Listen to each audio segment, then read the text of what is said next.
Abdullah bin Abbas radıyallahu anhuma, Efendimizin Allahümme allimhu te'vilel Kur'an, Kur'an'ın muhatabı kıl ya Rabbi, en büyük müfessiri olsun Allah'ım diye dua etti Abdullah bin Abbas. Hayatının sonuna doğru gözlerini kaybediyor.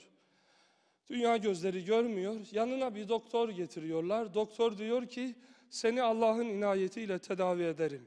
Fakat tedavinin muvaffakiyete ulaşabilmesi için şunu yapmamız gerekiyor. Bir hafta sırt üstü yatacaksın, sallanmayacaksın. Sadece namazlarını ima ile kılacaksın.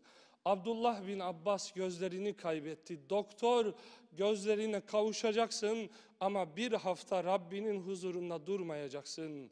İbn Abbas radıyallahu anhuma diyor ki: "Men tereke salate laqiyallah ve huve aleyhi gadban."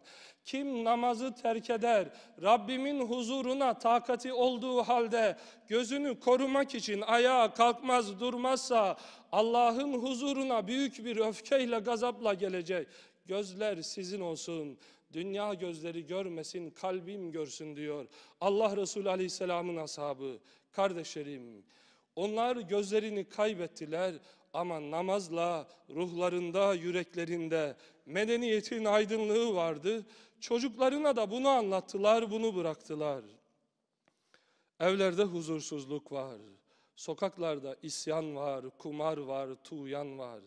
Sıradan hallerle namaz kılmaya, dar pantolonlarla, Allah'ın huzuruna önemsemeden namaza duran hallerimiz var.